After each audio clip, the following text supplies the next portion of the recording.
नमस्कार मैत्रिणींनो, इथे आपल्याला ब्लाऊजचं परफेक्ट फिटिंग कसं टाकायचं ते पाहायचं आहे। इथे बघा मापाचा ब्लाऊज आहे, त्यामुळे मी इथे ब्लाऊजचं अगोदर कमरेचं माप मोजून घेत आहे। तर बघा अशा पद्धतीने हा पिवळ्या कलरचा ब्लाऊज जो आहे तो मापाचा ब्लाऊज आहे।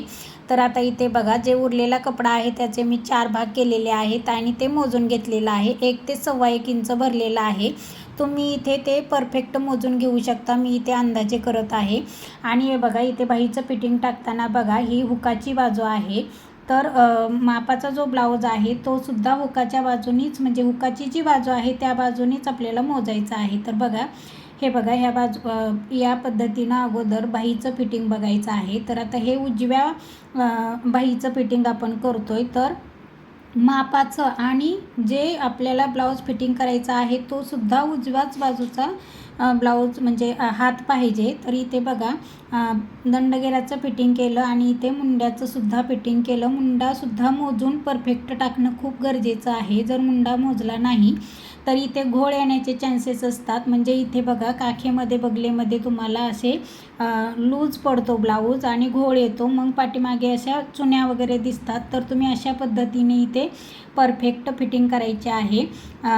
जशी आपण मार्किंग केलेली होती त्या पद्धतीने तिथे आपण अशी फिटिंगची लाईन टाकून दिली आणि इथे जे मध्ये अंतर राहिलेलं होतं तिथे असं तुम्ही 2, 3, 4 अशा म्हणजे एकसारख्या मार्जिन सोडून, म्हणजे पाव इंचाचं मार्जिन सोडून तुम्ही एकसारख्या टिपा मारायच्या आहेत। आता बघा ही दुसरी बाजू, ही लूकची बाजू आहे। तर आपण मापाचा ब्लाऊजसुद्धा लूकच्या बाजूनीच बघायचा आहे। तर अगोदर दंडघेराचं माप घ्यायचं।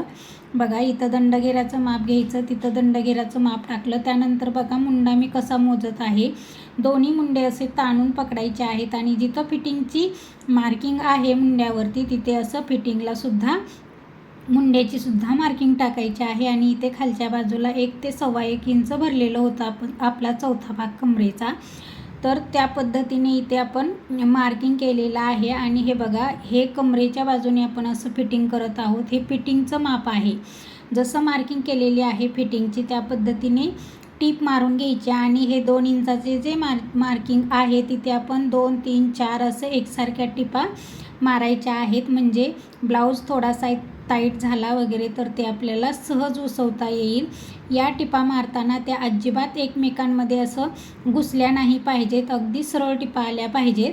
तर बघा अशा पद्धतीने आपलं इथं फिटिंग झालेलं आहे। फिटिंग झाल्यानंतर खालच्या बाजूनं म्हणजे कमरेच्या बाजूनं अजून एकदा फिटिंग आपल्याला इथे चेक करायची आहे। तर बघा इथे थोडंसं आपल्याला आपला जो नवीन ब्लाऊज आहे तो थोडासा जास्त झालेला आहे, तो परत खालच्या बाजूने आपल्याला ॲडजस्ट करायचा आहे। तर बघा इथे फक्त अर्धा इंच लूज झालेला आहे, तर तो परत एकदा आपण फिटिंग करायचे। फिटिंग करताना बघा आपल्याकडून जर चुकून कमी जास्त झालेला आहे का ते एकदा चेक करायचं। जिथं जास्त आहे कमरेची बाजू तिथे आपल्याला असं थोडंसं पाव इंच टिप मारायची आहे। पाव इंच टिप फक्त इथे बघा क्रॉसपट्टीपुरतीच मारायची आहे आणि ती परत रिटर्न फिरवायची आहे। असं केल्याने आपला जो एक्स्ट्राचा कपडा होता, थोडासा लूज होता ब्लाऊज, तो इथे परफेक्ट फिटिंग झालेला आहे। तुम्ही इथे पाहू शकता, परत एकदा चेक करायचा आहे।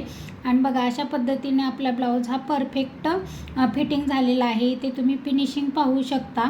आपला ब्लाऊज हा बघता क्षणी आपल्याला सुद्धा आवडला पाहिजे, अशा पद्धतीने आपलं फिनिशिंग असलं पाहिजे। तर इथे अशा पद्धतीने परफेक्ट फिटिंग झालेले आहे। धन्यवाद।